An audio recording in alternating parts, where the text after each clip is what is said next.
Hey, what's up, YouTube? You know, it's your boy JB. You rocking with me, and I'm rocking with you. And I want to welcome you guys back to the channel Stocks on the Go. Guys, if you are new to the channel, please go ahead, hit the subscription button, tap on the notification bell, and pound on the like button, guys. It really does help with the algorithm of this video. Also, guys, please do remember to take full advantage of the links in the description, guys, for some easy ways to make some quick cash. It also helps out with the channel. What's up, YouTube? You know, it's your boy, Mr. Stocks on the Go, and I'm back with a brand new video, guys. Let me see you go ahead and smash that like button, tap on the notification bell, and smash that subscription button, guys. If you are new to investing, guys, go ahead, check out the link in the description to sign up with Wealthsimple Trade. I've been telling you guys for 3 years now, this is hands down the best user-friendly platform out there to get invested right now, to start investing today, guys. And if you sign up with my referral link, you get a bonus, a cash bonus between $5,000 to $3,000 just from depositing $1, as little as $1, guys. You can't beat that.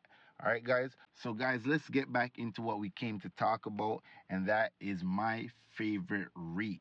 Guys, REITs in this market right now, in this current time, they are getting smashed. High interest rates, guys. It's literally breaking the back of REITs. All right, and a lot of these REITs, they're down to their 52-week low, and it's just crazy out here. A lot of opportunity, though, guys. A lot of opportunity. And that's why I came to talk about this REIT today, which I think has so much potential, so much great potential, guys. It also does pay a nice dividend. And I stumbled on an interview with the CEO, which is a recent interview, and I thought that, hey, I have to bring this to the family. All right, guys. So go ahead, smash the like button again, guys, and we're going to get straight into this video. So before that, I'm going to tell you what REIT we're here to talk about, and it's none other than Reit Real Estate Investment Trust. Guys, this stock is a beast of a REIT. It's currently sitting at $71.47 Canadian.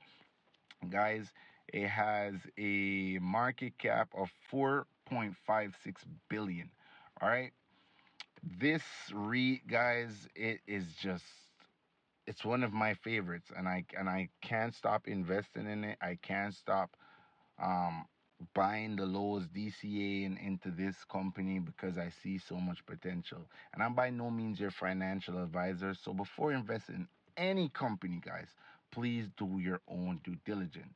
So before we get into the video that I stumbled on, that I think is so important for us as investors to know into this company, I'm just going to give you guys a description for those who don't know this REIT. All right, Granite is a Canadian-based REIT engaged in the acquisition, development, ownership, and management of logistic warehouses and industrial properties in North America and Europe. Granite owns 140 investment properties representing approximately 59.4 million square feet of leasable area. Guys, that's just amazing. And as you can see, they're mainly into the industrial warehousing business, guys. And a country needs to keep people working. You know, warehouses are going to continuously get rented out. All right, guys.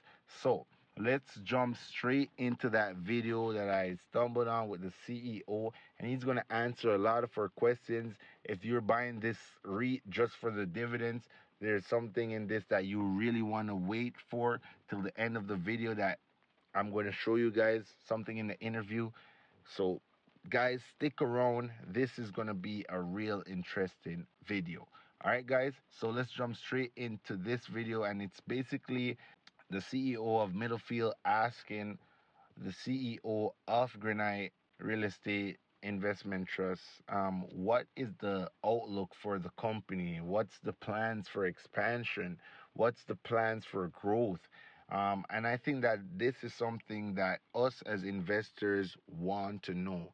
Are we buying this company strictly for the dividends, or are we buying it for the growth and the dividends, guys? And I think that is important. So go ahead again, smash the like button, and let's jump straight into this video. As you look forward here, Kevin, especially given, say, the relative strength of, say, the GTA market, I've heard Blackstone and I've heard other players like Prologis just talk effusively about this GTA market, which is, Lake of the South, largest green belt in the developed world, basically covering the north, the east, and the west. Rents really moving very aggressively.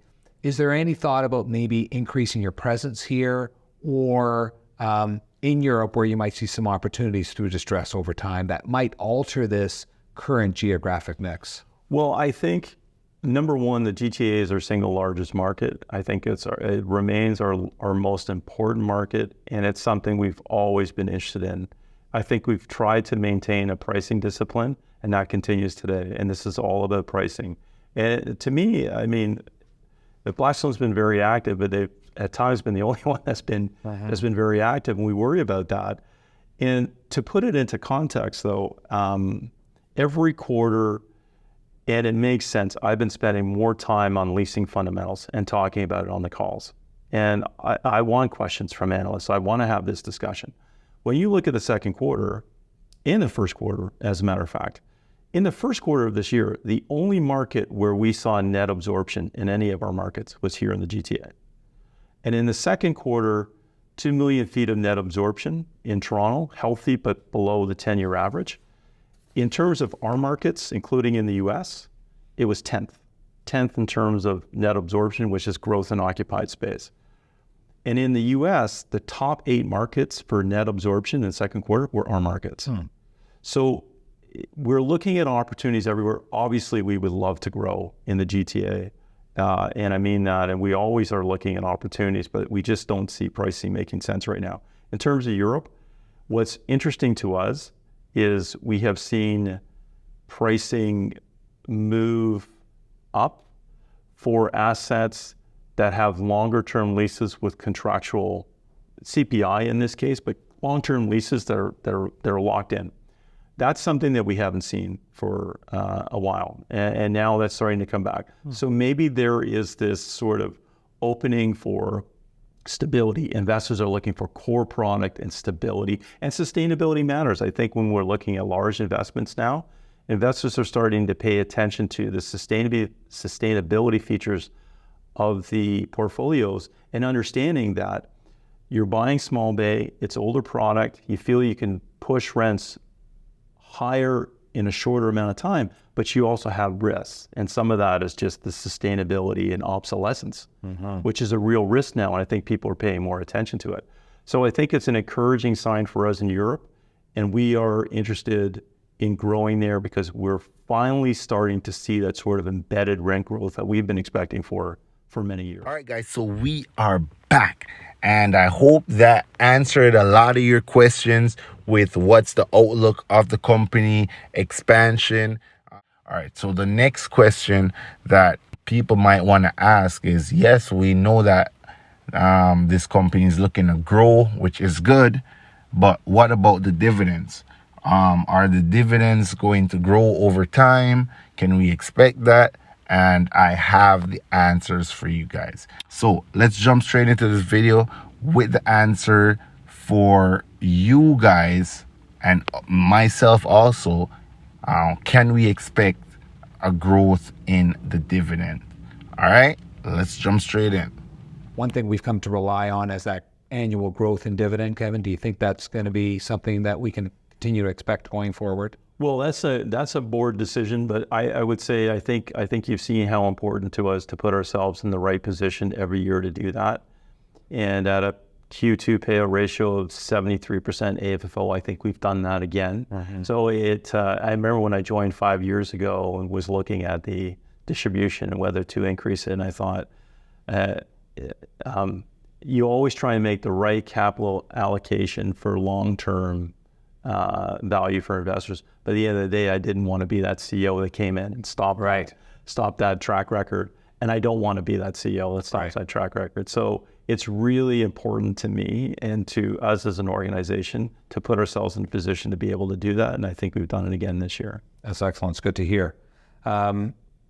With respect to stock price, something we can't control. The market's going to do what the market's going to do. You're driving the fundamentals in the business. I think there's been a number of reasons why, some more important than others, why REIT prices generally, not just Granite, have been held back and moving rates. What do you think some of the catalysts might be for the market to realize that there is real value here, trading at a substantial discount to what we think it's worth? What do you think some of those are? And it's hard to see that it's tied to NAV because it's become fully detached from NAV. And I look at, you mentioned, I look at our price down over 30% from its highs in 2021, and yet our cash flow is up 20%.